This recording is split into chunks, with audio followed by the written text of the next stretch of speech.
At family dinner, I learned my brother was living large while I paid all his bills. I finally said, "Enough." Dad snapped, "How dare you refuse?" I calmly replied, "Why not?" I stood behind the kitchen door with a tray of salad in my hands and couldn't move. Ernie's voice came clearly from the living room. He wasn't trying to speak quietly. "Look what she got me," he said, clearly showing something to his friend. "A Swiss watch, $400. My sister didn't spare any expense. "Your sister?" replied the guy, whom I didn't know in surprise. "It's cool that she supports you like that." Ernie laughed. I'd heard that laugh my whole life. Dismissive, cocky. "She's just doing what she's supposed to do. My parents told her to help me, so she's paying. Next month we're going to Miami with the guys. She already promised to chip in for the tickets.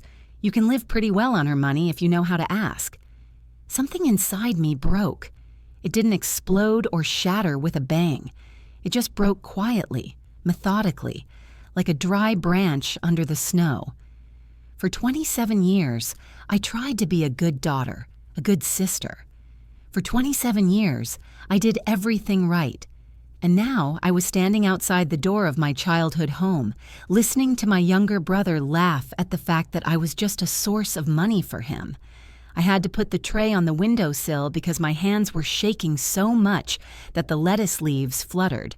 I closed my eyes and took a deep breath. The smell of my mother's apple pie wafted from the kitchen, mingling with the aroma of fried chicken. Sunday family dinner. A tradition we had maintained for the last 20 years. I always came, even when I was tired after a hard week at the office, even when I just wanted to lie on the couch and watch TV series, because that's how it should be, because I am responsible, because someone has to maintain family ties. Ernie came when it was convenient for him. He might not show up for 2 weeks in a row, and then come with friends who emptied the fridge and left a mess in the living room, and everyone pretended it was normal. I went back to the living room. My face must have remained calm. I was always good at hiding my emotions. You learn that when you realize that no one cares about your feelings. My parents were sitting at the table. My father, Roger, a large man with gray temples, always looked as if he was preparing to give a sermon. He worked as a mechanic at a factory and retired 3 years ago. Now he spent his days in the garage, tinkering with old cars or sitting in front of the TV. Mom Dorothy set the table, her hands moving automatically, her gaze wandering somewhere in the air. She had worked as a supermarket cashier her whole life, quitting a year ago due to back problems. Now she spent all her time in the kitchen or in the garden. She spoke little and always agreed with Dad. Ernie slumped in his chair, a shiny new watch on his wrist, massive with a metal bracelet, clearly expensive. His friend sat next to him, a skinny guy in a baseball cap with a ring in his nose. "Dinner's ready," I said. Dad nodded without taking his eyes off the TV. Some football game. Mom smiled that tired smile of hers that always made my heart ache. "Great, honey. Ernie, will you call Dave to the table?" We sat down. Mom served the potatoes. Dad cut the meat with a large knife that squeaked against the plate. Ernie was talking about college, although I knew he had failed 2 courses again this semester. 4th year and sophomore year. It's not studying, it's imitation. But my parents listened to him as if he were talking about the Nobel Prize. I remembered my college graduation. I graduated with honors and received a scholarship. My parents came to the ceremony, sat for 20 minutes, and left because Ernie had a football game at school. He wasn't even playing in the starting lineup. He was sitting on the bench. But that was more important than my diploma. "Emmy, how's work?" my mom finally asked when Ernie paused to stuff half a cutlet into his mouth. "Not bad. We closed a big contract this week. $500,000 in insurance for a car dealership." "That's good." Mom smiled again and immediately turned back to Ernie. "Son, would you like some more salad?" I looked at them and suddenly saw what I had always known, but didn't want to admit. Mom never asked for details about my work. Dad wasn't interested in how I lived. When I moved into a new apartment last year, they didn't even come to see it. They just said, "Good for you, daughter." And when Ernie bought himself a new skateboard, Mom took a picture and put it on the fridge. "Ernie, did you show Dad your watch?" I suddenly asked. My brother looked at me in surprise. His face, a copy of Dad's with the same heavy jaw and small eyes, expressed genuine incomprehension. "Not yet. Dad, look at this beauty I bought." "Bought." He said bought. "It's nice." Dad even took his hand to look at the dial. "Swiss?" "Yeah, it cost $400. See the engraving? You can have your name engraved here." Mom whistled. "That's expensive. Ernie, where did you get that kind of money? You said you only work at the bar sometimes." My brother smiled and looked at me. I saw a challenge in his eyes, a familiar, childish challenge. "What are you going to do about it?" "Emma gave it to me. She promised to help." Dad nodded as if it were the most natural thing in the world. "That's right. Family should stick together. You're a good girl, daughter, for supporting your brother." I slowly put down my fork.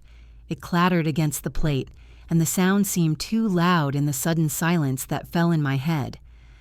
"I didn't buy you a watch, Ernie." "Well, you gave me money for expenses, and I spent it. What's the difference?" "The difference is that I gave you money for textbooks and transportation, not for a $400 watch." Ernie grimaced, leaning back in his chair. "What difference does it make, sis? Money's money. Or are you going to control me now?" "It makes a difference to me." There was silence. Mom nervously shifted the food on her plate, the quiet clatter of the fork seeming deafening. Dad sat up straight, his face stony, his lips pressed into a thin line. "Emmy, don't start," he said in a low voice. "Don't ruin dinner." "I'm not starting anything. I just want Ernie to understand that the money I give him isn't for entertainment." "He's your brother," Dad said, his voice louder now. "You have to support him. He's a student. He's having a hard time. It's not like you. You have a normal job." Something in his tone, something in the way he automatically took Ernie's side without listening to me, finally pushed me over the edge.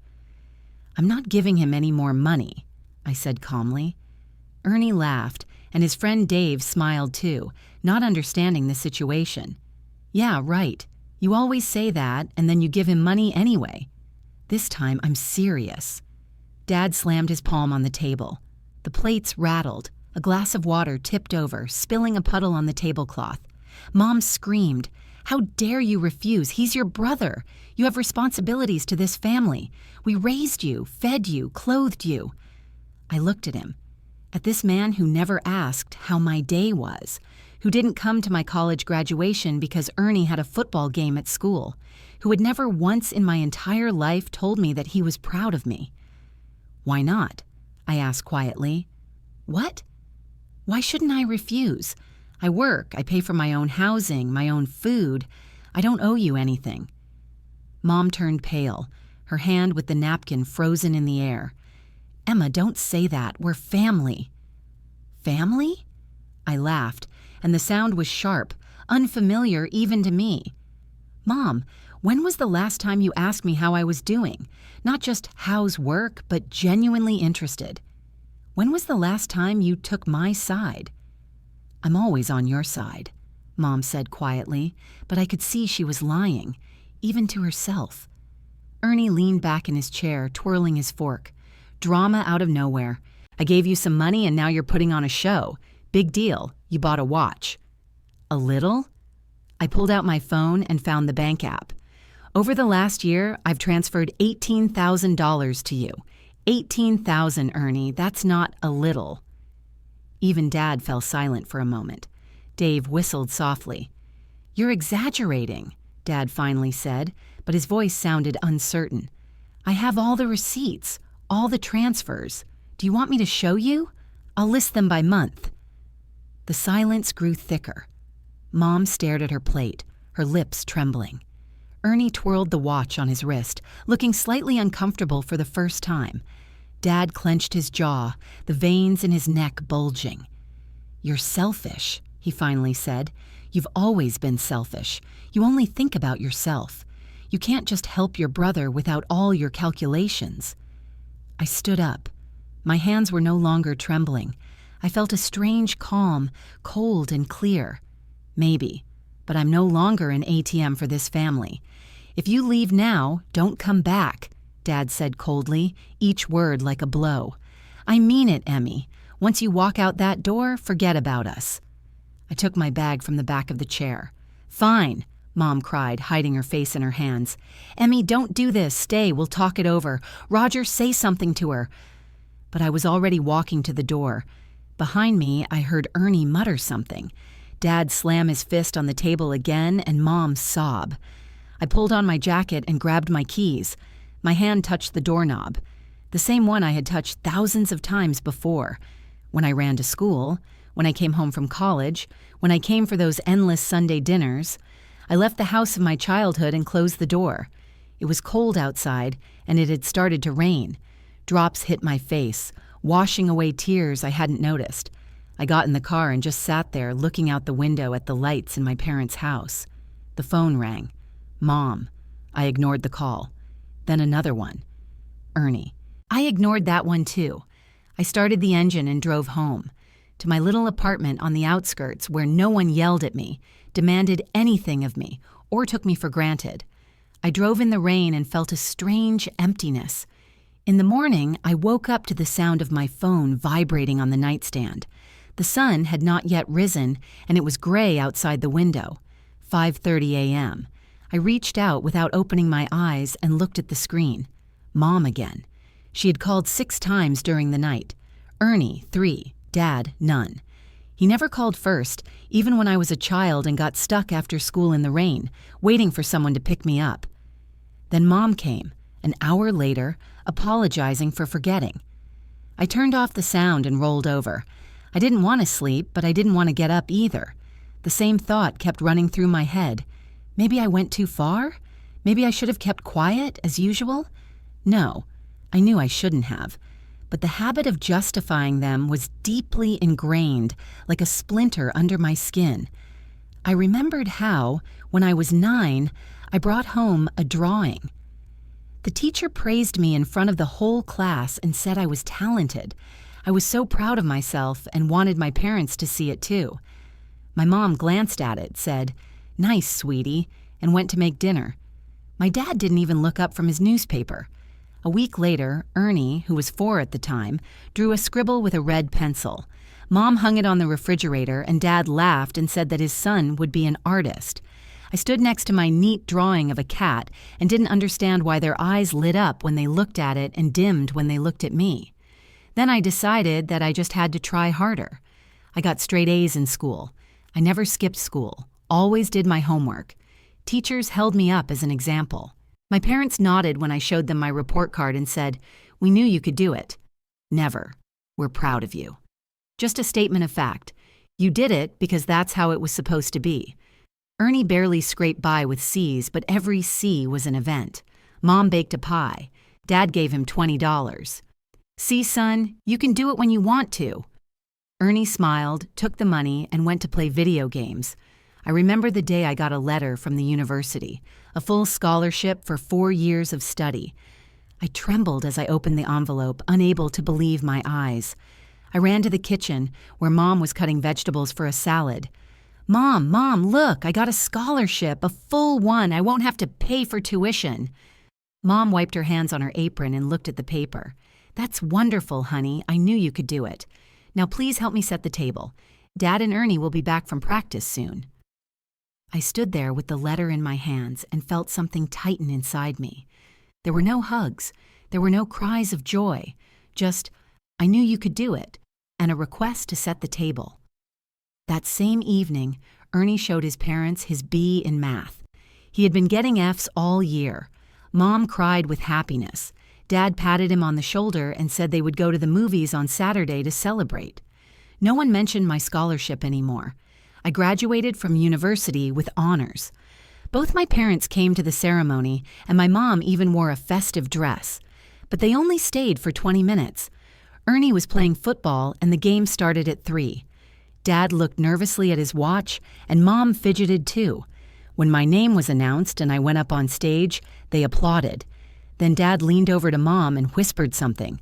5 minutes later, they left. I watched them go, clutching my diploma, and told myself it was okay. Football is important to Ernie. They have the right to leave. I'm an adult. I don't need their attention. But in fact, I did need it. Very much. After college, I found a job at an insurance company. I was an agent with a small salary plus a percentage of sales.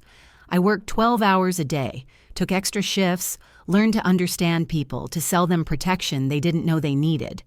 In 6 months, I was promoted. In a year, I already had a stable income. I rented a one-room apartment on the outskirts of the city. It was small, with old wallpaper and a leaky faucet in the kitchen, but it was mine. I bought a used sofa, a few plates, and a pot. I lived modestly, saved money, and dreamed of someday buying a real home. My parents came to visit once, a month after I moved. My mother looked around the room and said, "It's a little cramped here, but it's not bad for a start." My father sat down in my only chair and watched TV. An hour later, they left. They never came back.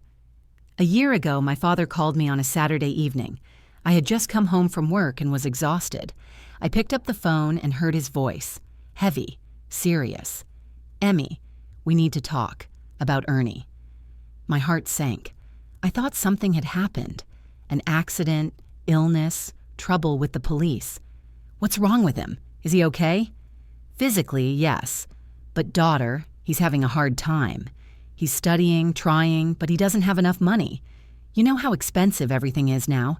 Textbooks, transportation, food. Mom and I give him what we can, but our pension is small. He's your brother. You have to help him. I sat on the sofa, the phone pressed to my ear, and felt something cold spreading in my stomach. How much does he need?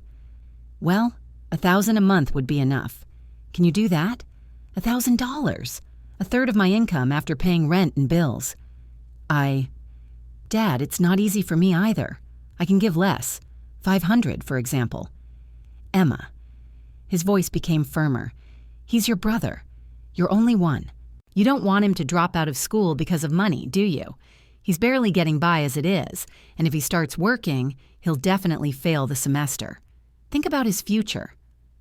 I thought about how I worked while I was studying, about how no one gave me $1,000 a month, about how Ernie is in his 3rd year of his sophomore year because he spends more time at parties than in lectures. But I said, "Okay, Dad, I'll help." I heard him breathe a sigh of relief. "Good girl, daughter. I knew I could count on you." You've always been responsible. After that call, I sat in the dark and cried, not because I had to give him money, but because of how my dad said it. I can count on you. Not we love you, not we appreciate what you do, just I can count on you. I started transferring money to Ernie on the 1st of every month. He never thanked me. Sometimes he wrote a short, "Okay," sometimes nothing at all. After 3 months, he wrote, "Listen, I need a little more this month. I need to fix the car." I gave him more. Then again, I need more. For a new laptop. Then more. By the end of the year, the amount had exceeded $1,500 a month. I gave up going to cafes with my colleagues. I stopped buying normal clothes and wore old ones. I mostly ate at home and cooked for the week in advance. The money I had saved for an apartment melted away. When I tried to talk to Ernie about it, he replied, "You agreed to it yourself." When I talked to my mom, she sighed, "Honey, he's studying. He'll pay you back later." When I talked to my dad, he just said, "Don't be so petty." Last month was my birthday. I turned 27. I wasn't expecting a celebration, but my mom usually at least called. This time, she didn't call. In the evening, I called her myself to remind her. "Oh, daughter, I'm sorry, it completely slipped my mind. Ernie had an important exam today and we were so nervous. Well, happy birthday. I wish you good health and all the best." An exam. Ernie's exam was more important than my birthday. I hung up and ordered a pizza. I sat alone in my apartment, ate cold pizza, and watched a TV series. I didn't cry, I just sat there and felt empty. Now, lying in bed after that dinner, I realized that I had always justified their behavior. I always found reasons why they acted that way. My parents are old. It's hard for them. Ernie is younger. He needs attention. I'm an adult. I can handle it. But after I heard his words, "You can live pretty well on our money," something broke completely. I realized I'm not family to them. I'm a resource. My phone vibrated again. A message from Ernie. I opened it. I don't know why. "Are you completely out of your mind? Because of your hysterics, my parents gave me an earful all evening. Send the money for next month as usual and don't play the victim." I read those lines and felt a chill spread through my body. No apology, no awareness, just a demand. I wrote him a short reply. "No." The answer came instantly. "What the hell, no? You promised to help." I changed my mind. "You can't just change your mind. I have expenses, plans. Dad said you had to." I blocked his number. Then I blocked my mom. I didn't block my dad. He didn't call anyway. I sat in the kitchen with a cup of coffee and looked out the window. A new day was beginning outside the glass. It was dawn. People were leaving their buildings, rushing to work, to school, to run their errands. Life went on, even though mine had just fallen apart.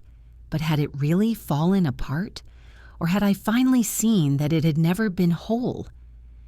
I sat in the kitchen of my small apartment and felt something strange. Not pain, not relief, something in between. An emptiness that was also freedom. I no longer owed anyone anything.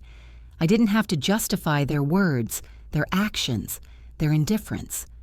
For the first time in 27 years, I was alone, and it was less scary than it should have been. The first week after that dinner, I existed in some strange vacuum. I woke up in the morning, went to work, talked to clients, smiled when I had to. In the evening, I would come home, heat up leftovers, sit in front of the TV, not understanding what I was watching. The phone was silent. I unblocked my mother on the third day, thinking that she might write something, an apology, or at least a question about how I was doing. But there was nothing. Only a message in the messenger showed that I had been removed from the family chat, the same one where we shared photos, holiday greetings, and arranged meetings. I opened the chat and saw, "You are no longer a member of this group." My dad had deleted me. I don't know when exactly. Probably the same night after the scandal.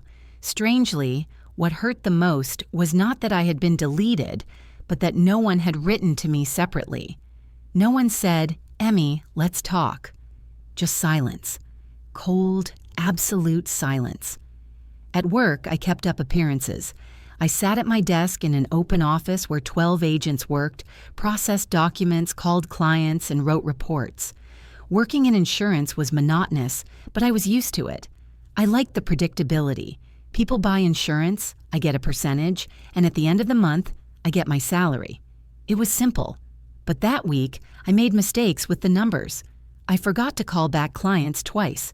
One contract almost fell through because of my carelessness. My boss, Mark, a man in his 50s with a big belly and a perpetually sweaty forehead, called me into his office on Thursday. "Emma, what's wrong with you? You've always been the most accurate person on the team. This week you've made 3 mistakes. Did something happen?" I looked at him and didn't know what to say. That my family had decided I no longer existed? That I felt like I had been erased from their lives with the push of a button? "Everything's fine, Mark. I'm just tired. It won't happen again." He nodded but looked doubtful. "Okay. Take the weekend off if you need to. I don't want to lose a good employee because of overwork." I left his office and went to the small break room. The coffee machine was bubbling in the corner, and someone was taking a lunchbox out of the refrigerator. I poured myself some coffee and sat down on a plastic chair by the window. "You look like the world has ended," I heard a voice behind me say. It was Gina.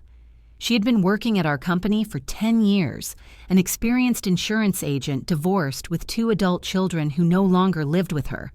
Gina was a woman of about 45 with short hair, always dressed in jeans and a t-shirt, with a sharp voice and even sharper judgments. She wasn't afraid to say what she thought, and because of that, many people didn't like her. I liked her. More accurately, I respected her. She was honest. "Everything's fine," I said automatically. Gina sat down opposite me and put her coffee on the table. "That's a lie. You've been walking around like a ghost all week. Tell me." I wasn't going to tell her. I wasn't going to share it with anyone at all. But something in her direct gaze, in the way she sat there waiting, without pity, without unnecessary sympathy, just waiting, made me speak. I told her about the dinner, about Ernie and his words, about how I remembered all those years when I tried to earn my parents' love, about the money I gave my brother, about how I was kicked out of the chat and no one called. Gina listened without interrupting. When I finished, she took a sip of coffee and wiped her mouth with a napkin. "They took advantage of you," she said simply, "and they will continue to do so if you let them." I shuddered. They're my family. Family doesn't do things like that. Family doesn't suck you dry and throw you away when you say no. That's manipulation, Emmy, plain and simple. But no buts. Listen, I've been through a divorce. You know what my ex told me? That I owed him the world because he had put up with me for 20 years. Put up with me, as if I were some kind of punishment. And I thought it was love. That I had to sacrifice, hold on, be a good wife. But love shouldn't hurt, Emmy. It shouldn't feel like guilt. I looked at her and felt something inside me begin to unfold. Not a revelation, more like a realization of something I had always known but was afraid to admit. "What should I do?" Gina smiled. "Live for yourself, not for them, and don't expect them to understand. People like that don't understand. They just find someone else to pay." That evening, I sat at home and thought about her words. Live for yourself. It sounded simple, but I didn't know how to do it. My whole life had been built around pleasing others. My parents, my brother, my bosses, my clients. I even put myself last. The phone rang at 9 o'clock in the evening, an unknown number. I picked up the phone. "Hello? Emmy." It was my dad's voice. He was calling from someone else's phone because I still hadn't unlocked his. "We need to talk." My heart skipped a beat. Maybe he wanted to apologize. Maybe he understood. "I'm listening." "You have to give Ernie his money back." "You promised to help him, and now you've just abandoned him." "No, not an apology." "Dad, I didn't promise to help him for the rest of his life. I paid for a year. That was more than enough." "Not enough. He's a student. He has expenses. Because of you, he can't pay his dorm rent now." I knew Ernie didn't live in a dorm. He rented an apartment with 2 friends on the other side of town, an expensive apartment with a pool and a gym. I saw the photos on his social media. He can get a job, like I did. "You're selfish, Emmy." Dad's voice was hard as stone. "You've always thought only of yourself. When Ernie needs your help, you turn away. What kind of sister is that?" Something inside me snapped. It didn't break. It snapped like a switch. "What kind of sister? Dad, when was the last time Ernie asked how I was doing? When was the last time he talked to me about anything other than money? Don't twist it. He loves you." "Loves me?" He called me an ATM. I heard him laughing at me for paying him. Dad was silent for a moment. He was joking.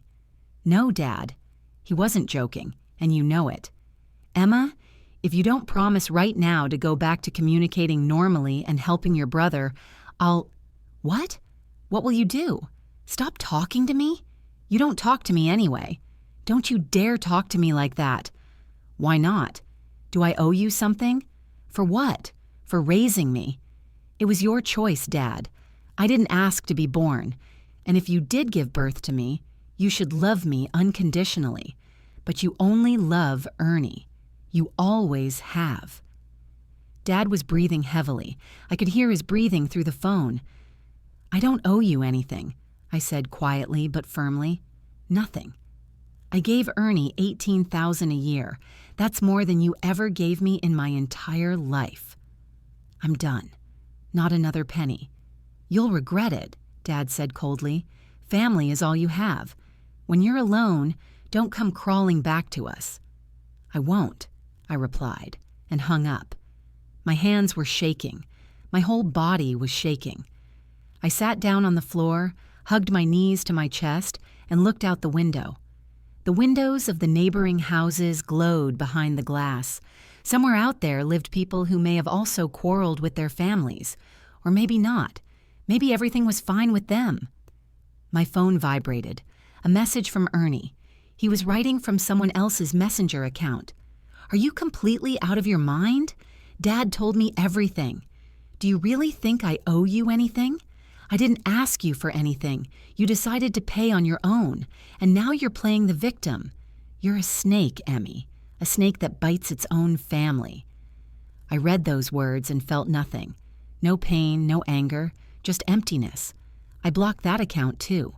2 hours later, I got a text from my mom, the first in a week. "I hope you're happy that you broke this family.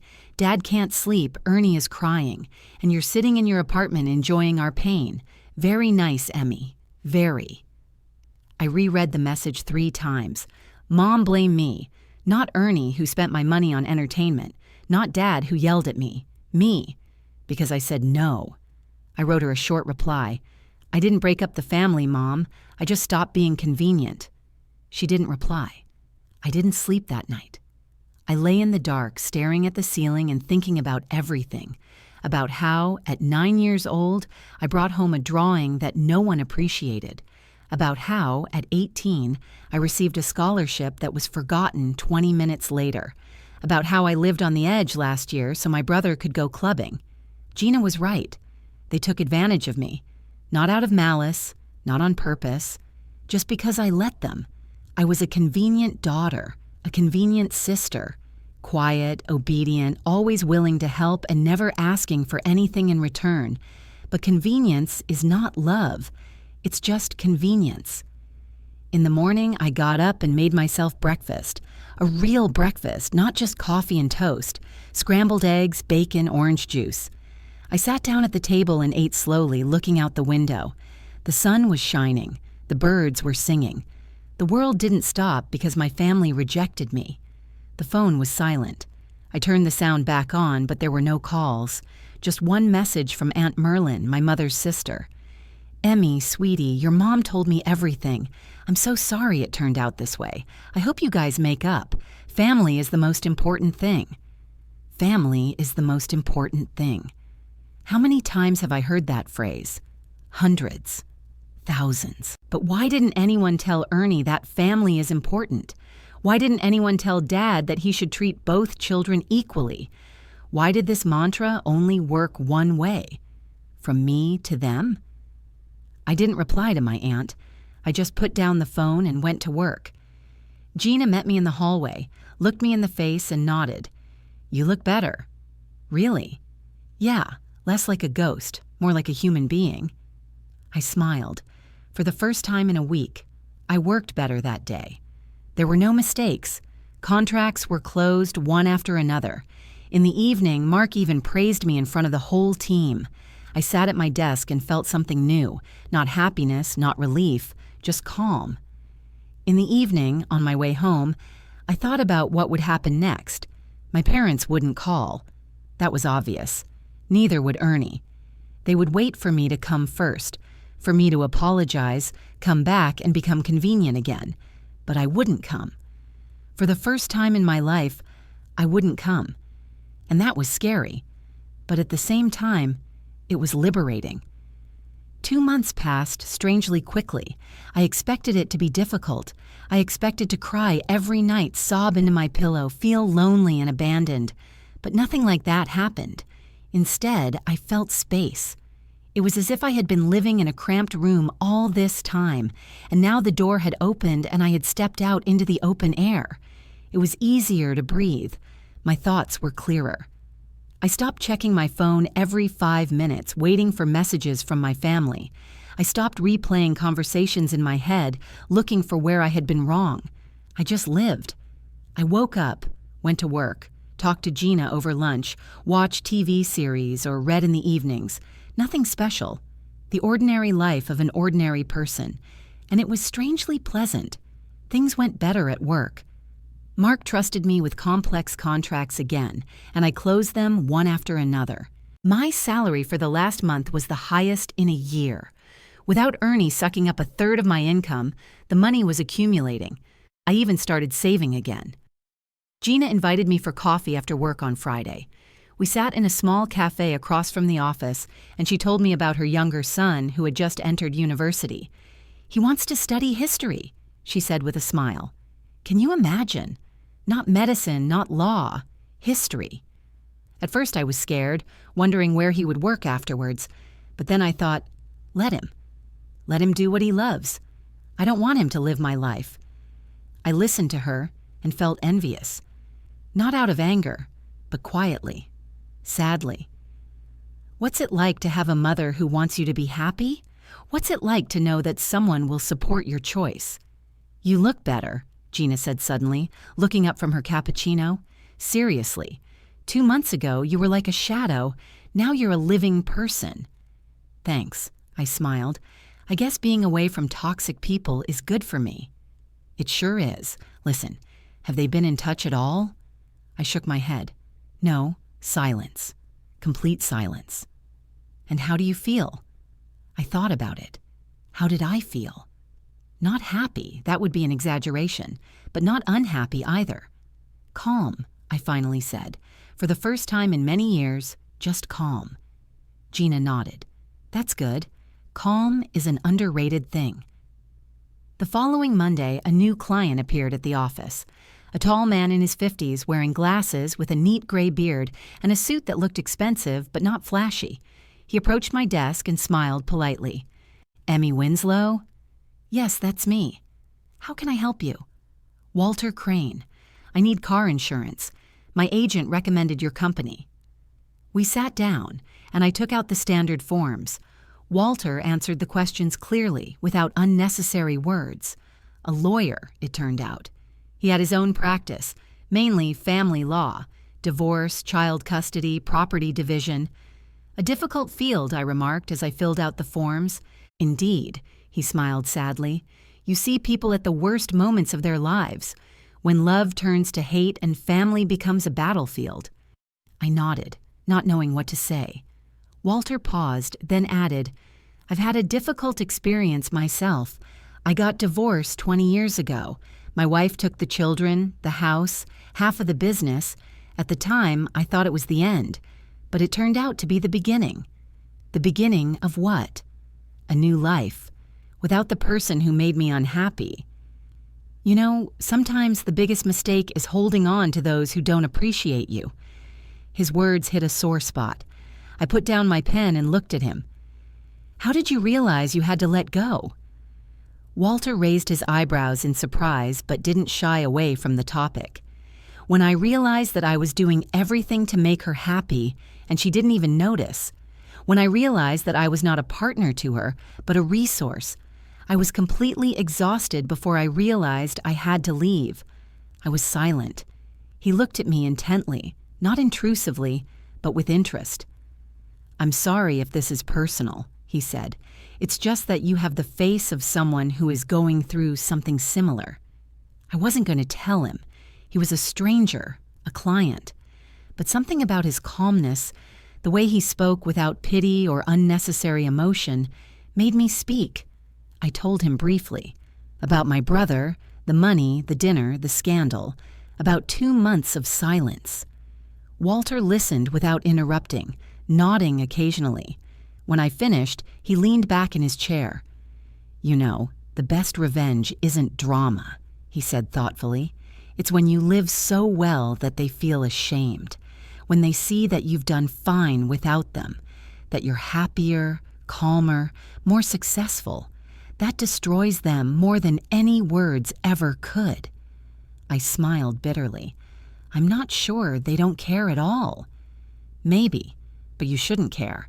You have to be well." He paused, then added with a barely noticeable smile, "Although sometimes a little lesson doesn't hurt." "A lesson?" "People don't understand abstract things. They understand numbers, facts. When you say, 'I gave him a lot of money,' it's just empty words.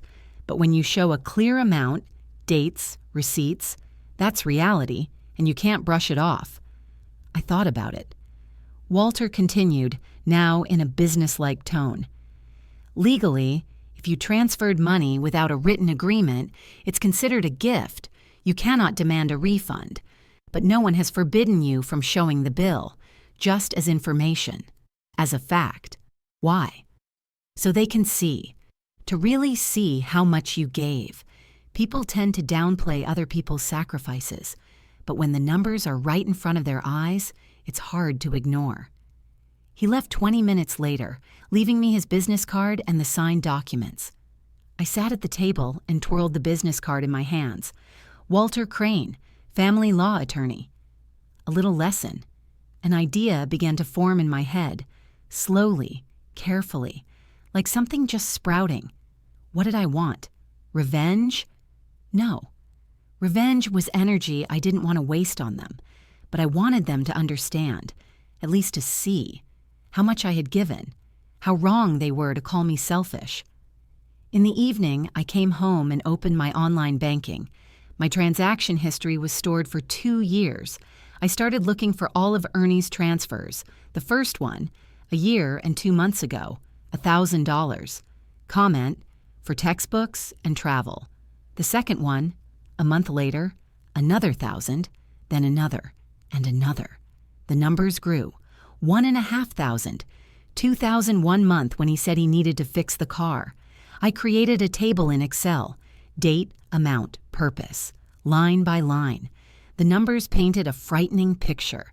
$18,340 in a year and 2 months. I looked at that amount and couldn't believe it. 18,000. That's almost a year's rent for an apartment. That's a used car. That's a trip to the other side of the world and back. I gave it to my brother, who never said thank you. In the morning, I came to work before everyone else. Gina showed up at 8 and saw me at the computer. "Why are you here so early?" "Gina, look at this." I showed her the spreadsheet. She scanned the rows and whistled. "My God, Emmy, that's a lot of money." "I know." "What are you going to do with it?" "I want to show them. Send it to my parents. Let them see it." Gina thought for a moment, then nodded slowly. "I understand. Show them the bill. Let them see the numbers. But be careful. They might get even angrier." "I don't care," I said, and it was true. They're not talking to me anymore. It can't get any worse. I spent the whole day finalizing the document. I made it official, almost like a bill. The title, Financial Support Provided to Ernie Winslow for the period from July last year to August this year. A table with dates, amounts, and purposes. At the bottom, the total amount in capital letters, $18,340. Then I wrote a short letter. I rewrote it several times, removing unnecessary emotions and leaving only the facts. "Dear parents, since you believe that I owe Ernie money and have refused to fulfill my obligations, I am attaching a detailed report of all the funds I have transferred to him over the past year. The total amount is $18,340. These were not loans. They were gifts made at your request to support my brother. Legally, I have no right to demand repayment. But since you accuse me of abandoning my brother and forgetting about my family, I feel it is necessary to remind you how much I actually gave. If you still believe that I owe him more, please let me know the specific amount. Or if you acknowledge that my help was sufficient, please let me know that as well.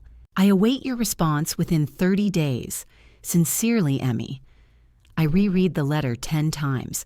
It sounded cold, formal, emotionless, just as I wanted it to. Gina read it over my shoulder. "Perfect," she said. "You're not yelling, you're not accusing, you're just stating the facts. They won't have anything to say in response. Do you think they'll respond? I don't know, but they'll definitely see it, and they definitely won't be able to say you didn't do anything." I sent the letter in the evening. I pressed send and put my phone down. My heart was pounding, my hands were shaking, not from fear, but from some strange premonition. It wasn't revenge, it was a mirror. I was just holding up a mirror for them to see themselves. What they do with it is up to them. I went to bed, and for the first time in 2 months, I slept peacefully, without nightmares, without anxiety. In the morning, I woke up to the vibration of my phone, a message from my mother. My heart leapt. I opened the message, holding my breath. "We received your letter. Dad is upset by such disrespect. You have disgraced us in front of the whole family. Don't write to us anymore." Not a word about the money, not a word of acknowledgement, just accusations of disrespect. I put down my phone and smiled, sadly, bitterly, but I smiled nonetheless.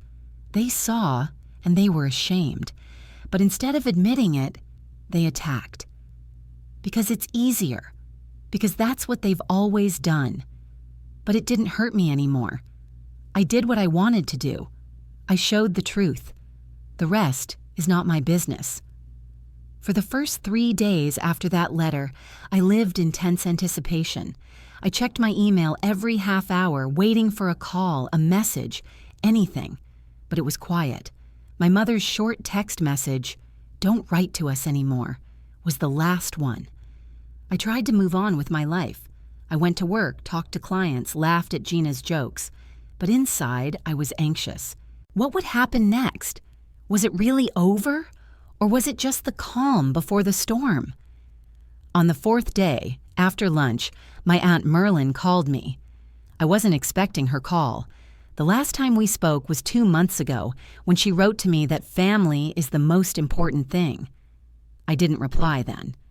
Now, seeing her name on the screen, I hesitated. To answer or not. I did. "Hello? Emmy, sweetie." My aunt's voice sounded tired. "Can we talk?" "I'm listening." "Not on the phone. Can I come over tonight?" I shuddered. Aunt Merlin never came to see me. Never. Why? "We need to talk. About your mother. About Roger. About everything. Please, Emmy." I didn't know what to expect, but I agreed.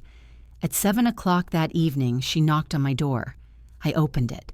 She was standing on the doorstep in an old jacket with a bag over her shoulder, looking older than I remembered. Merlin was 58, 5 years older than my mother, but now she looked 65. "Come in." She walked into the living room and looked around. My apartment was small, but I had tried to make it cozy. I had put up new curtains, bought a few potted plants, hung a couple of posters on the walls. "Nice apartment," Merlin said. "Cozy. Thanks. Coffee? I'd love some." I made coffee, and we sat down at the small kitchen table. Merlin wrapped her arms around her cup and stared into it, as if searching for words. "Your mother is very upset," she finally began. I pressed my lips together. "I know. She wrote to me. Roger is furious. He says you've disgraced them in front of the whole family, that you've shown everyone what bad parents they are. I didn't show anyone anything. I just sent them the facts." Merlin nodded slowly. "I know. I saw the letter. Dorothy forwarded it to me." And you're right, Emmy." She looked at me directly, without a smile, without pity. "You're absolutely right. I didn't expect to hear that." The word stuck in my throat. "What?" "You're right. They treated you unfairly. Roger always put Ernie above you. Dorothy allowed it. And you put up with it. You put up with it the whole time." I was silent. Merlin sighed and took a sip of coffee. "I kept quiet," she said softly. "I saw what was happening, but I kept quiet. Because that's what you're supposed to do. Don't interfere in other people's families. Don't meddle in other people's business. But I should have said something. A long time ago." "Why didn't you say anything?" Merlin smiled sadly. "Because I went through the same thing myself. Roger was the same with me when we were growing up. He's younger, I'm older.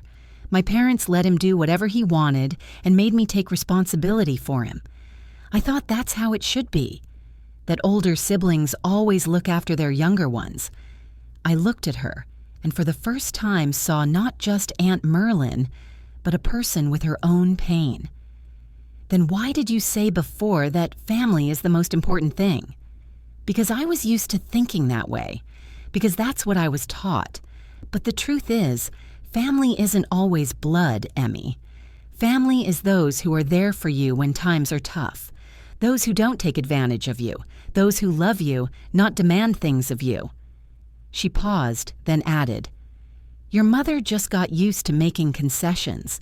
She did that with Roger for 30 years. She got used to him being the boss, his opinion being more important. She loves you, Emmy, but she doesn't know how to show it, and she doesn't know how to go against him." I felt something tighten in my chest, not pain, more like a dull sadness. That doesn't excuse her. I know. I'm not asking you to forgive her. I just want you to understand. They won't change. Roger will never admit he was wrong. Dorothy will never take your side publicly. But that doesn't mean you're to blame. Merlin left an hour later. Before leaving, she hugged me, briefly, gently. "You're a strong girl, Emmy. Stronger than I was at your age. Don't go back to them until you want to. And even if you don't want to, that's okay too." After her visit, I sat on the couch and stared at the ceiling. She's right. They won't change. Dad won't admit his mistakes. Mom won't go against him.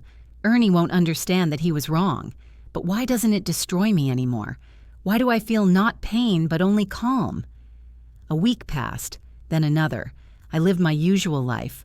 Work, home, sometimes coffee with Gina. Nothing special, but I felt lighter. A month later, Aunt Merlin sent me an unexpected message. "Ernie got a job as a bartender downtown. Roger and Dorothy are helping him with the rent now. Thought you'd want to know." I read the message and didn't know how I felt. He found a job, finally. Not because he had figured something out, but because I had stopped paying and my parents had to take over. I wrote a short reply to my aunt. "Thanks for letting me know." Life went on. Autumn turned into winter. I bought a new coffee machine, hung new pictures on the walls, changed the bedding. My apartment was becoming more and more mine. Not just a place where I sleep, but a home. Things were going well at work. Mark hinted at a promotion in the spring.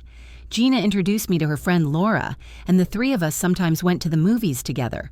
It wasn't friendship yet, but something similar. The phone was silent. No calls from my parents or brother. Only occasionally would Aunt Merlin write something neutral, about the weather, her garden, her cat. I replied briefly but warmly. She didn't pressure me. She didn't ask me to make peace with my family. She was just there. 4 months after that letter, in February, I received a text message from my mother. I was sitting on the couch with a book when my phone vibrated. I looked at the screen. It was my mother. My heart skipped a beat, but not like before. No panic, no hope. Just a statement of fact my mother had written. I opened the message. "How are you?" 3 words. No apologies, no explanations. Just a question. I looked at those words and didn't know how to respond. Part of me wanted to write, "Great, much better without you." Another part wanted to ignore it. A third part wanted to respond politely and coldly. I put my phone down and went back to my book. Not now. Maybe later. Maybe never. It's my choice. Spring came suddenly. The snow melted in a week and the first flowers appeared. I started running in the morning before work. Not much, a kilometer or 2, but it helped clear my head. One morning, while running through the park, I saw a woman with a little girl. The child was saying something, gesturing, and her mother was listening, smiling, hugging her shoulders. They walked slowly, a happy couple, immersed in their own world. I stopped and watched them go. I used to dream about that my mother would look at me like that she would listen, smile, hug me, just because. Not because she had to, but that didn't happen, and probably never will. And you know what? It didn't hurt anymore. It was just a fact. A sad fact, but a fact nonetheless. I ran home, took a shower, made coffee. I sat by the window with a cup in my hands and watched the city wake up. People were going to work. Children were running to school. Life was flowing along its usual course. I didn't feel triumphant. I didn't feel like I had won. Because it wasn't a victory. It was survival. I chose myself. For the first time in 27 years, I put myself first. And it didn't make me happy instantly. It didn't solve all my problems. It didn't bring my family back. but it gave me something else. Peace. Boundaries. The understanding that I am not to blame for their inability to love properly. Revenge did not bring satisfaction. That letter, those numbers, they didn't change anything. My parents did not admit their mistakes. Ernie did not apologize, but I did not regret sending it, because I needed it, to close that chapter, to see everything on paper, in black and white. My phone vibrated. I looked. It was my mother again. "I'd like to see you, maybe for coffee." I read those words and felt nothing special. No joy, no anger, just neutrality. I wrote, "Maybe. I'll call you when I'm ready." She replied a minute later, "Okay." I didn't know if I would call, if I would want to meet, if I would ever be able to trust them again, but it was my decision, my pace, my boundaries. Family isn't always blood. Sometimes it's the people who stay when everyone else leaves. Sometimes it's yourself. I sat in my apartment, which could now be called home, drinking coffee and looking out the window. Life didn't become perfect. It wasn't easy, but it was mine. I was no longer a victim. Not the girl who ran home with a drawing, hoping for praise. Not the girl who gave away her last money to earn love.